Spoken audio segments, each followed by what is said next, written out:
What's going on, guys? Welcome to another edition of Breaking the Base. This is episode 80, and in this episode, we're going to be talking about why I like Dragon Ball Z, the best and worst of it, top 10 characters, just everything Dragon Ball Z.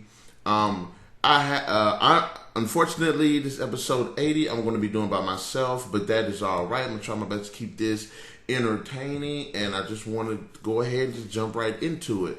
So, Dragon Ball Z, for those few people who don't know what it is, Dragon Ball Z was a 1989 Japanese animated series based off the manga series Dragon Ball created by Akira Toriyama. Now, the bulk of the series does follow this the champion Goku and his friends, allies, and I guess you could say co-fighters and rivals and stuff. Well, basically, they go on all these adventures, saving the world and universe from various threats. And that's just pretty much the bulk of what Dragon Ball Z is. That pretty much is. Now, the series itself consists of three major sagas. Four major sagas. And those four major sagas are all broken up into various ones. Dragon Ball Z has been renowned as the, I guess you could say, the gateway anime that actually made anime in the Western world popular. I mean, we had things like, Speed Racer, some stuff like that. But it was generally Dragon Ball Z that just opened up the gates. And, after that was like Pokemon and then Yu-Gi-Oh! And Digimon. But it was basically Dragon Ball Z is what made everything a solid landslide over here. Dragon Ball Z is also one of my favorites and still one of the... And despite, Dragon Ball being separated into... Well, Dragon Ball Z is separated into several different series. There's Dragon Ball, which is the original. There's Dragon Ball Z, which is the sequel series. There is the non-canon, thank God, Dragon Ball GT, which honestly could have been a hell of a lot better than what it was. But due to carelessness and actually not give a damn about the series, it tanked. Like, very few people like Dragon Ball GT. And as much as I tried to give it a chance because it did have great ideas, it sucked. It completely sucked. And I'm glad that they said it wasn't canon. But now they've come out with Dragon Ball Super, which is the latest installment in the whole Dragon Ball Z series. And I've watched some of Super, but I'm not going to get too much into Super. I'm not going to get into Dragon Ball. I'm not going to get into Dragon Ball GT. Those are all just different videos for another time. But I'm going to go ahead and give my thoughts about why I like Dragon Ball Z. Now, I like Dragon Ball Z not only because of the action, the story, the humor, and the characters, but it also touches on a lot of fine lines when it comes to like loyalty, trustworthiness, persistence, friendship, dedication, sacrifice. It touches on so many different points when it comes to not only just characters, but also when it comes to things like redemption. Because not a lot, but there are people who turn out to be villains that end up turning around and becoming heroes. And I do kind of like that. I do like that aspect of Dragon Ball Z, and it has stood out in so many different, in a lot of the characters. I'm going to go ahead and give you my top 10 favorite characters list. I wanted to extend it to like 15 because there's so many characters, but I'm just going to make it just generally 10, all strictly from the Dragon Ball Z series, and even including the movies. For number 10, I like Imperfect Cell. Now, I know that, Cell has three various stages, and if you're going to call Cell, just go ahead and just call all of them. But I like the Imperfect Cell because of the personality and the design. And I love how I just love his ability, especially with the tail. I think it was really good. He is pretty standout, and I really would have kind of liked to for them to kind of delve a little bit more into that version of the character. And I loved his raspy voice in the original dubbing. I'm not sure if the Funimation continued it or not, but if they did, I think they did. I'm not quite sure. They've remade it so many different times, but it's mostly because I do like the personality of the character, and I do really, really enjoy the design. He's like the first bug character that looks that cool. The second one, the ninth one, since I'm going down 10-1, Garlic Jr. Now, he was first introduced in the Dead Zone movie, and if you want to call that Dragon Ball, fine, but I'm going to say, since it said Dragon Ball Z, it's Dragon Ball Z. Now, Garlic Jr. is this little imp that wants to take over the world, basically due to the fact that he deems it is right after his father was defeated by Kami, which that was like the only time Kami was actually that relevant. But Garlic Jr. is actually a pretty interesting villain, and I really would have liked to have seen him do a little bit more of the character. They did bring him into the series, but it was, it was just a filler arc, and there wasn't really anything to it. But I do like his character, especially his ability. I mean, he's like this imp, but then when he powers up, he goes to this huge super mode. So I thought that was pretty cool. Number 8, of course, Bulma. Bulma is absolutely cool. She's a scientist. She's super smart. She's probably the hottest thing in the show. She managed to even tame Vegeta. Had a son with him. Bulma has been with the Z Fighters for a long time. In fact, she was there at the start. She does help them in so many ways. Specifically during the Namek arc, she did a lot that contributed to. She pretty much. If it wasn't for her, pretty much, Dragon Ball Z would not be what it is. So she does land. In my book, she has a solid character, and she's completely awesome, even though she tends to go off the rails sometimes. Coming in at number 7, of course, is Krillin. Krillin is Goku's best friend. Krillin is perhaps the most powerful human on the planet, and despite a lot of times being overpowered by most of his opponents, when he tries and he goes hard, and I like Krillin for that. I would have liked for them to push him out a little bit more, but I say pretty much the most prominent he's ever been in the entire series is pretty much the Saiyan arc, all the way to about the Cell arc, and but Krillin is pretty cool. He is known as the humor. He does bring a lot of good comedy into the series, but I don't care what nobody says. Krillin steps his game up, especially when he's fighting people who are like 10 times stronger than him. He doesn't give up, and I like that about his character. Coming in at number 6, we have Vegeta. Vegeta is the Prince of all Saiyans. Needless to say, the guy's stubborn. The guy's prideful. He's completely badass. True, he always gets his tail kicked in almost every fight. But he is the second strongest person on the planet. And he even is one of the most pronounced characters to have an developing arc. Because when he first comes to Earth, he's cold, he's ruthless, he's, it's all about him. It's about him acquiring power. And even though that part of him isn't changed, he does turn from bad to good. He actually becomes a very prominent Z fighter, and there's this rivalry that him and Goku always has, and at moments it can be very comical, but you can tell that that he actually cares about Goku, despite him saying that he doesn't, or he wants to kill Goku still. But Vegeta is pretty cool. He's a pretty awesome character. Coming in at number 5, I have to add Bardock. Bardock is Goku's biological father. They look exactly alike, except for Bardock has a scar on his left cheek. Bardock's awesome.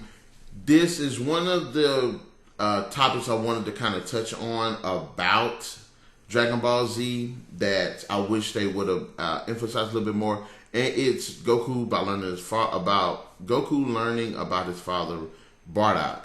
Now, he doesn't get much in the series, but Bardock was a very standout Saiyan. He was well known. A bit of a troublemaker here and there, but in the movie, Bardock, Father Goku, he completely kills when he finds out that Frieza's going to destroy the planet. When he tries all he can to try to stop it, and you get a very exciting fight sequence with him, despite him losing. But Bardock is actually pretty cool and pretty badass, and it's easy to see where Goku gets his talent for fighting from.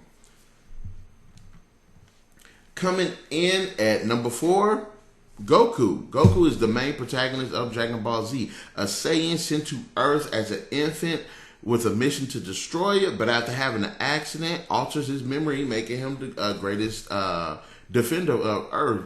Goku is awesome on so many levels, mostly because he can balance a lot of comedy and seriousness at the same time. There are a lot of moments throughout Dragon Ball Z where Goku is absolutely clueless about some of the most common sense things, but the guy is actually likable. He's fun. When he is fighting, he takes it seriously. When he protecting his friends and family and the Earth, and innocent people, he takes it seriously. He kicks all types of tail. He's the go-to character when it comes to fighting someone that's like maybe 10 times stronger, but he still goes, and a lot of times he surprisingly succeeds with his just determination, skill, and a lot of luck.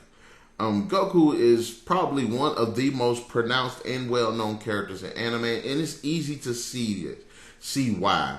But yes, Goku is pretty badass in my opinion. I really love the character. But hey, he is just a straight up awesome character. Number 3, Broly. Broly was introduced in Broly the Legendary Super Saiyan movie. He is a Saiyan with just godly powers, with unlimited powers seemingly, always gets stronger, always just getting up there in level. He's like the God mode of Super Saiyans. The God mode that we saw in the one movie, Battle of Gods. No, if you want to actually see a God Saiyan or Super Saiyan God, I go straight to Broly. Broly is probably one of the most well-known villains, and it's because he's so utterly powerful and so utterly ruthless. In the movie Broly the Legendary Super Saiyan, he completely decimates the Z Fighters in a way that is never been seen in Dragon Ball Z. He is mentally unstable, but the guy's insanely strong. And I would have loved to see him be included into the series. Broly is one of those characters that he's just so bad, he's just good. He's cool, he's personality.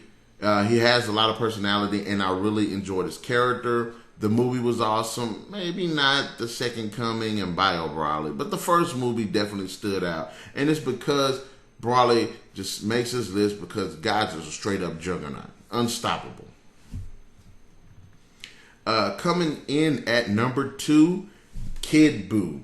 Now, Buu has various stages throughout the whole entire Majin Buu arc. But the one that stands out the most is the Kid Buu. The guy, Kid Buu is just funny. He's crazy. He's the most dangerous. He's the most unpredictable of all his forms. He is the original Buu. And despite being just totally irrational, spontaneous, and having this crazy childish personality, he's extremely dangerous. I mean, the guy actually self-destructed, blew planets up, reformed himself, went to another planet, blew himself up again, destroying the planet. And I mean, the guy is just unpredictable, and I like that about his character. He isn't somebody who talks with all this all these monologues or anything. He doesn't try to broker deals or make fun of his opponents. He is straight serious, where it just comes to like just destruction. That's why Kid Buu makes it on this list. And it's interesting because he seemingly gets stronger too. So He's one of the most challenging and diverse characters in the entire series. That's why Kid Buu makes number 2. And coming in at number 1, my all-time favorite character of Dragon Ball Z is Android 18. I love her character. Android 18 is one of those characters that initially starts off as bad, but ends up becoming good. She is the twin sister of Android 17, as well as Dr. Gero's 18th android overall. Now, she later on ends up marrying Krillin, which he deserves it. Krillin does deserve it. And she even has a daughter named Erin. See, the thing about 18 is that, like as I said, I like that developing arc with her character. And I love her personality. She seems so nonchalant about stuff. She seems so serious. She's sarcastic. When she fights, she can definitely just stand on par with the Z Fighters. She's extremely hot. I love the voice performances. I love her character just overall. I love the confidence. I love how cool she is. And she is just literally one of the most pronounced, if not the most pronounced female of the series, next to perhaps Bulma and Chi-Chi. But it's nice to actually see a female character actually be able to stand up there with the likes of Goku in them. And I really appreciate Android 18 and the whole story arc and developing arc of a character throughout the Cell Saga and how it extends later on through the series. So those are my top 10 favorite Dragon Ball Z characters. And as I said, I really like those characters for all those reasons. I do like the other characters. They each have like strengths and weaknesses that make them interesting characters. But for the most part, that is the reason why. Now I'm going to go through the various seasons and talk about which seasons I liked and which seasons I didn't like. Like I touched on about my Garlic Jr. is he has a filler saga in which he comes to Earth. He released this mist that infects people. And the Z Fighters have a certain amount of time to save the Earth, to stop the mist, to cure the people of the mist, because if they don't, then I guess you could say Garlic Jr. wins. It's a very weak arc. I wish they could have done a little bit more. And even arc itself kind of feels like not part of the movies. In this, Goku and Vegeta aren't. Goku and Vegeta aren't on Earth. I don't know what the hell happened to Vegeta. Oh, Vegeta went into space to train. And Goku hadn't made it back to Earth yet. Okay, but I think it was a rather weak arc. As much as I love Garlic Jr., and this is one of those moments where some of the Z Fighters that weren't as prominent actually kind of got a chance to be prominent. Piccolo, Gohan, and Krillin. So I did appreciate that. And the villains I thought were interesting, but as usual, they don't never go into the villains are completely flat. There's nothing about the characters. So I wish they could have worked on that. The Great Saiyaman Saga has got to be the goofiest, most worst season of them all, because it was just stupid and it was bad.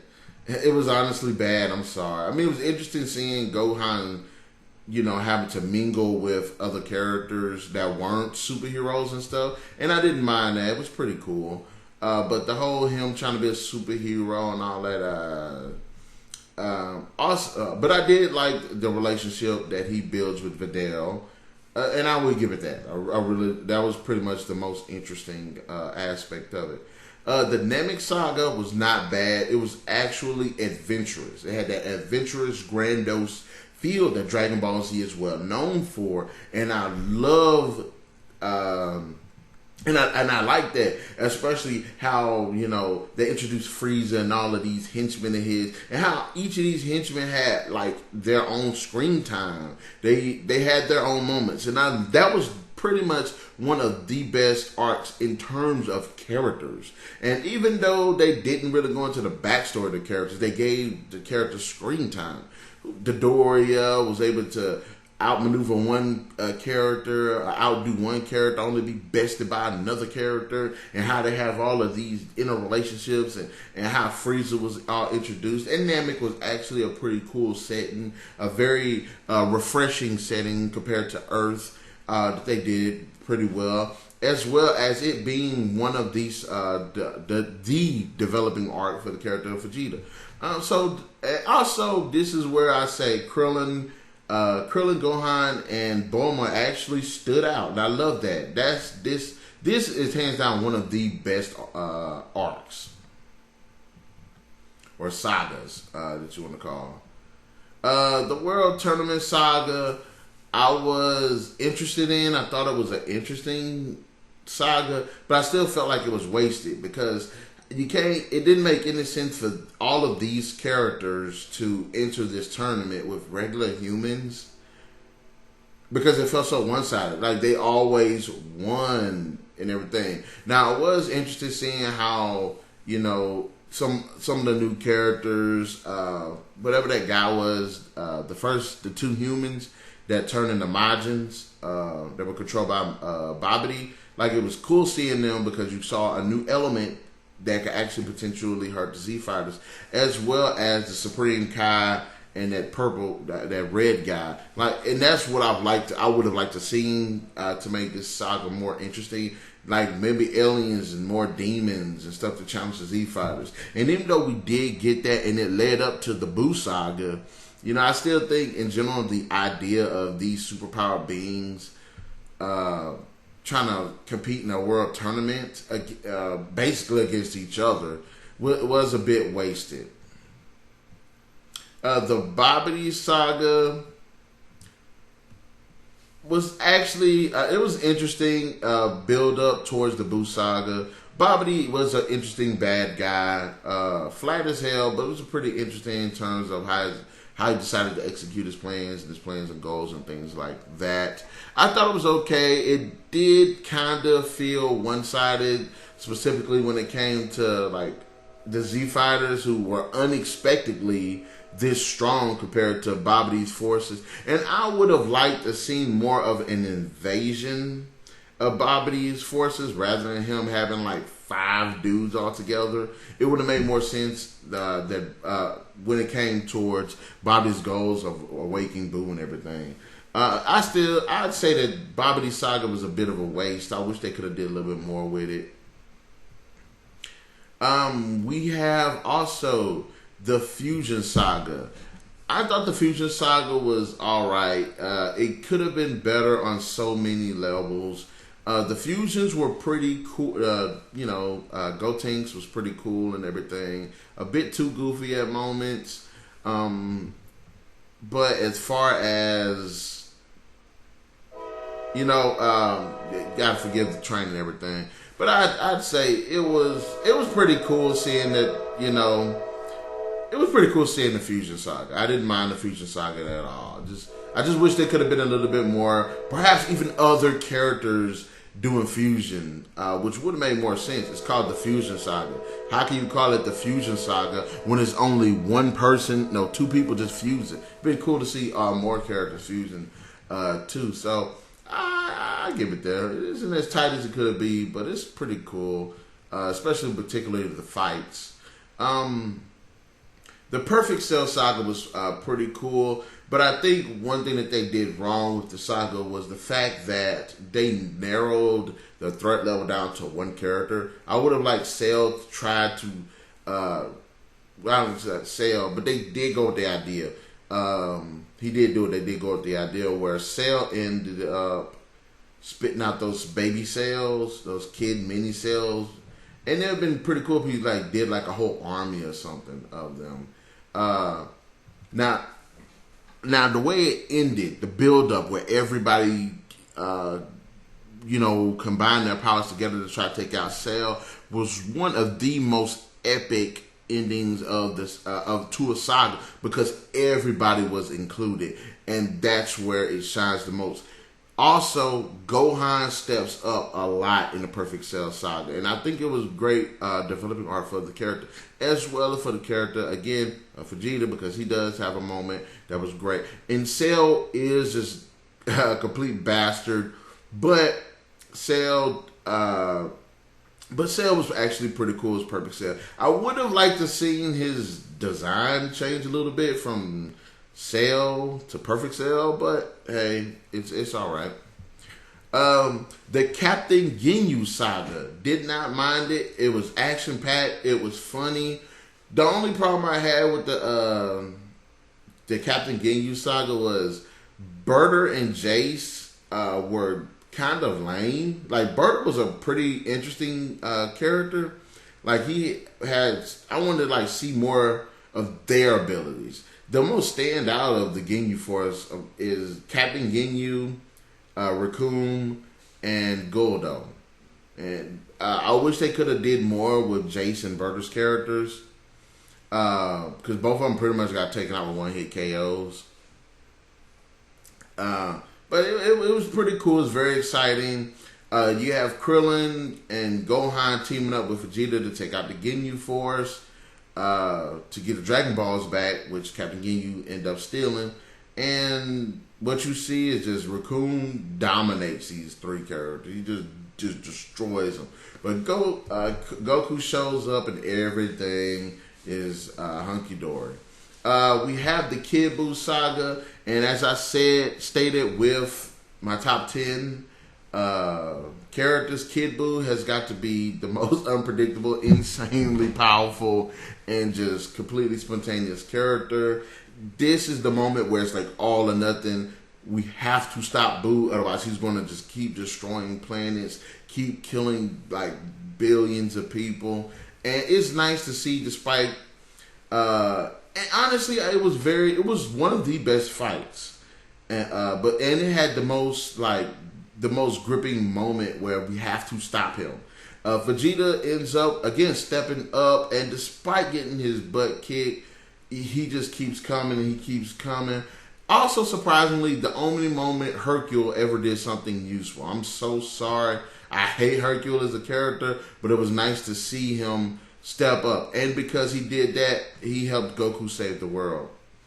The Android saga was actually an interesting saga as well.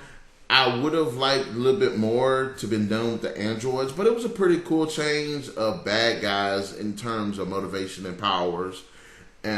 Also, I do like the thing where like androids 18 and 17 were introduced. 18 is my favorite, #1 character. And they had like unlimited powers, so I thought that was pretty cool, and it was a pretty good lead up to the Cell saga. I would have liked them did a little bit more, possibly have more androids, but it was okay. We have also the Majin Buu saga. Now, the Majin Buu saga is between the Fusion saga and the World Tournament, where Fat Buu has been released, and he's just going around doing all this retarded stuff and trying to kill people. Not trying to kill people, because he was killing people, but it's basically Bobby trying to get control of him. This was a pretty cool arc. I didn't mind it. It had some pretty cool fights. We got to see the Super Saiyan 3 Goku. We got to see Vegeta try to atone for his sins by sacrificing himself to try to kill Fat Buu, and I really liked that about that. That was one of the most pronounced and awesome features of that arc. We had the Imperfect Cell arc. Now, this one was an interesting arc, and it did have a different pace and tone to it, because normally when a new bad guy shows up, what happens? He just goes out, destroys stuff. Z Fighters come and fight him. And this one, they had to play he wasn't at his full potential, and the Z Fighters had to hunt for him. He was going to all of these cities, absorbing all of the populace and stuff, which I still don't understand, because it seemed like it took him a few seconds to a minute to do it. So how did you do that to 1,000 people that fast? But then again, anime kind of does a thing where it's a little bitty time is stretched. So it could be like, okay, he just stuck it in them, absorbed them all, and that was it. But Imperfect Cell was trying to get to Android 17 and 18, so that way he become his perfect form. And he goes back in time because Trunks killed him in the future. So he goes back in time to when they were awake. And I did think it was pretty cool, his design. We also have the Trunks saga, which it was alright saga. It was very short. And in this one, Trunks appears. Trunks appears when Frieza comes to Earth, seeking revenge against Goku and the like. But Trunks comes from the future, kicks Frieza's butt, kicks King Cold's butt, and it was pretty cool. This small little moment where you have Goku and Trunks kind of have this little skirmish, and I thought that was pretty entertaining. Bit fast paced. A little bit too fast-paced, but it was pretty cool. I didn't mind it. And this is literally the only moment where Trunks is like straight up badass. And it sucks that it had to get to him killing just this little moment, these little few episodes of him doing it. The Frieza saga is perhaps the most prominent of all the sagas because it was extensive. You had Vegeta fighting Frieza. Then you had Gohan and Krillin fighting Frieza. Then you had Piccolo fighting Frieza. Then Goku fighting Frieza. This is what established, and this entire arc is what establishes the awesome Super Saiyan. I didn't mind it. I thought the arc was pretty. How they extend fights. It was a long fight. It was long, extremely long, but it was pretty cool because and not only did it show how badass Frieza was, especially with him pulling out all these different transformations from his bag of tricks. But you got to see like all of these other characters step their game up. There was one really cool moment with Krillin, and unfortunately Krillin died, which was really messed up. But it is that moment, Frieza's overconfidence is what defeated him, because when he killed Krillin, Goku turned to Super Saiyan. And this is one of the few moments also where a bad guy actually survived a spirit bomb.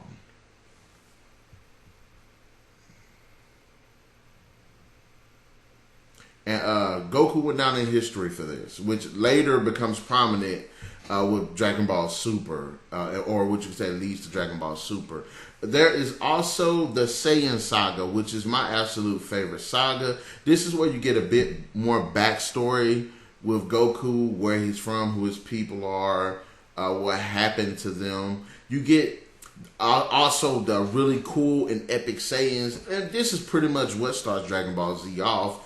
You get to meet Goku's brother, who kidnaps Gohan, and after Goku and Piccolo barely managed to defeat him, is what led to Nappa and Vegeta coming to Earth.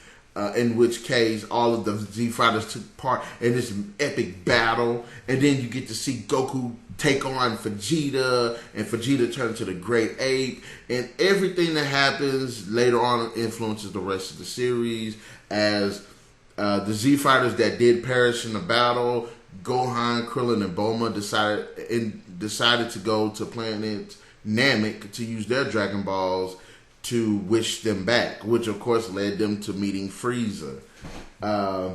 This is probably, in my opinion, the most epic of all of the arcs and sagas of the series.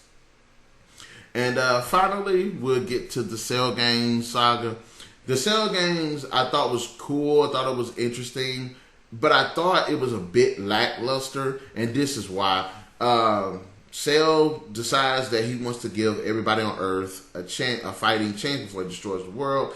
Summons all these fighters along with the Z fighters to compete in this tournament, and if they can beat him, that he won't destroy the planet. I would have liked, which they did do later on, where Cell spit out those little baby cells. I would have liked to see him spit those out and have them compete in the tournament first. That way, all of the characters could have had a chance to fight them, and I thought that would have been more epic. But it really pretty much basically boiled down to a bunch of people that didn't matter fighting Cell getting knocked out, Goku fighting Cell and quitting, and then Gohan fighting Cell and stepping his game up. That's pretty much what the Cell games were. I would have liked them to actually harp a little bit more on the tournament. As I said, maybe have him clone about 6 or 7 of the copies of him. Each copy having a specific ability that's kind of similar to the person of which Cell is designed from. So basically saying, have a baby kid Cell with like Vegeta's abilities that had more prominent Vegeta's abilities. Have one with Piccolo's more Piccolo's abilities. Have one with more Goku's abilities. But the Cell game saga was actually pretty cool. It was very intense and very exciting. So that's all there is to the sagas. Those are all of the sagas, and like I said, Dragon Ball Z has a lot of great, interesting sagas and arcs that made for some very convincing moments with really interesting characters. Also, in the Frieza saga, the Cell game saga, we finally get to see the Super Saiyan 2 Gohan. This is where Gohan is pretty much at his most badass throughout the entire series. Now, Dragon Ball Z, as good as it is as a show, there are some things about the series that could have been done a hell of a lot better. I'll be the first one to admit that. One of the things, some of the things.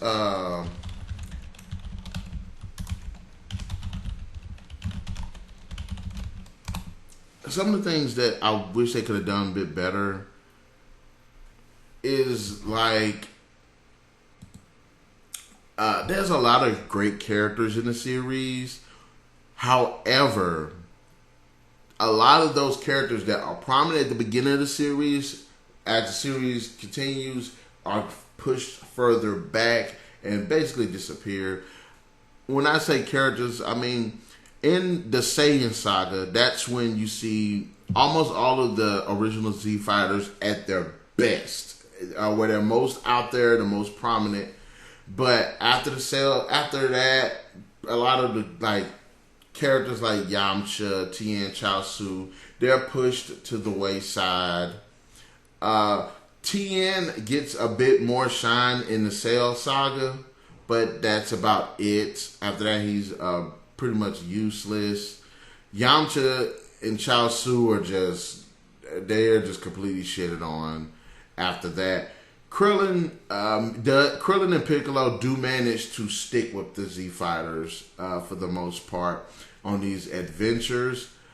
Oh, another thing that I didn't like about Dragon Ball Z, especially when it comes to the character of Goku, is the fact that Goku never meets Grandpa Gohan again, even after he's died and or traveled to the afterlife.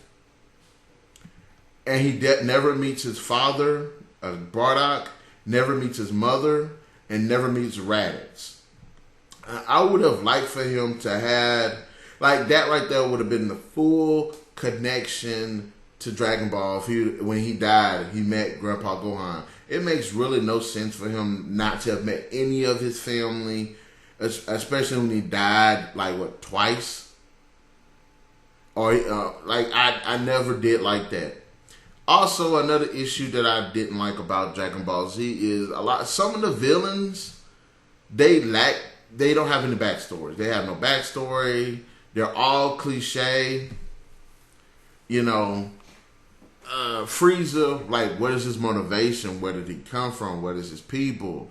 Dodoria, how did he get enlisted into Frieza's army? Zarbon, Androids 18 and 17, what were they doing before they were taken in by Dr. Gero? What was Dr. Gero doing after Goku took out the Red Ribbon Army?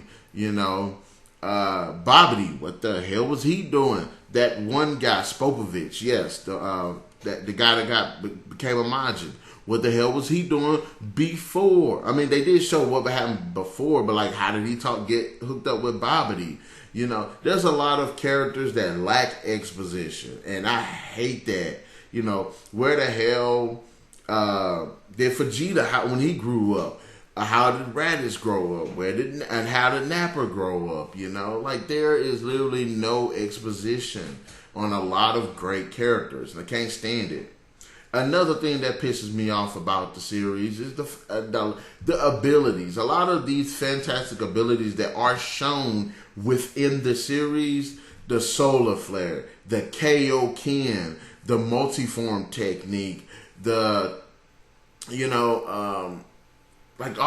that, the Destructo Disc, all of those great techniques that you see in the initial beginning, they're not utilized again. And I was like, how could you have such awesome abilities, but you don't utilize them anymore? You know, that was one of the things that I hated about the series. Great attacks that they never really utilized, or even if they didn't utilize, they could have taught somebody else to use those abilities. You know, that would have helped a lot. Another thing is some of the pairings, the couples in the series don't feel right. Bulma ends up getting marrying Vegeta. Goku marries Chi-Chi, but there's literally no chemistry between these characters, and it doesn't support it at all. And honestly, Goku and Vegeta are terrible parents. Terrible. There have been plenty of times where either Goku or Vegeta put Trunks or Gohan or Goten in bad situations, or, you know, both of them are left for long periods of time just to train. As far as the family aspect of it, in relationships, they could be a bit better.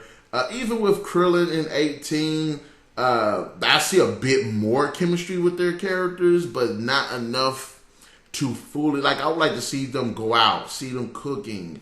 You know, same thing with Chi-Chi and Goku and Bulma and Vegeta. Just have some kind of moment where, okay, Vegeta isn't always this hard, callous person, and not all the time where Goku is just kind of this idiot. I want to see one of these people be romantic for a change.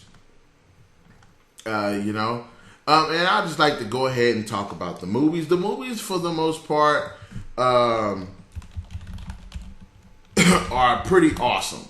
One thing that they do wrong is the fact almost every movie, the bad guys, the typical cliche bad guy, and I wish they would work on that and quit just having bad guys just be bad for the sake of being bad. But I will say which ones are the best ones, which ones are the worst ones. Okay, Battle of Gods, one of the best ones, surprisingly good. Of course, Broly the Legend of Super Saiyan was pretty good. We have Resurrection was pretty good. Although there were some moments where it did not make sense, like having Master Roshi fight and not 18, who is like millions of times more powerful than him. Fusion Reborn was okay, but it could have been better. The history of Trunks was pretty cool. There was a lot of dramatic and dark moments for it. Bardock, the father of Goku, was pretty cool. Wish it was a bit longer. Dead Zone, awesome. Wrath of the Dragon, it was alright. Could have been better. Cooler's Revenge was great. Lord Slug was pretty cool. It actually made Namekian the main villain, and he was pretty badass. BoJack Unbound sucked completely. The World's Strongest was pretty cool. The Tree of Might was really good, and this is one of the few movies where you see all the Z Fighters fight. Return to Cooler was pretty good. Brawly's Second Coming, too goofy. Bio Brawly, nah. It was alright. I don't know if I want to include this one or not, but I say The Plan to Eradicate the Saiyans. Did not see it, nor do I care to. Super Android 13 was alright. It could have been better. It could have been better. But the main ones, They're pretty much the best are Dead Zone, Tree of Might, The World's Strongest, Battle of Gods, Brawly the Legendary Super Saiyan, and Cooler's Revenge. Those are the best ones of all these Dragon Balls. And Bardock. Bardock was pretty awesome too. Well, I have been talking for 45 minutes without stopping. And I wanted to just say, Dragon Ball Z, again, still is my favorite, even though there are some things, some aspects of it I wish they would work out a little bit better, but that's okay. But I'll go ahead and end it here. In the comment section below, guys, let me know, what did you think about this episode? What do you like about Dragon Ball Z? What don't you like about it? Who are your favorite characters? What are your favorite arcs? And which one of the movies did you like? I'm probably going to make a part 2 to this, because there are some aspects that I would love to flesh out a little bit more, such as who are the most epic villains, who are the most epic good guys. Which ones are the best episodes, which ones are the best deaths, which ones are the best attacks and techniques. But then also, guys, be sure to hit the like, share, subscribe, and notification button. Get the best of this channel. And without further ado, Narik signing out.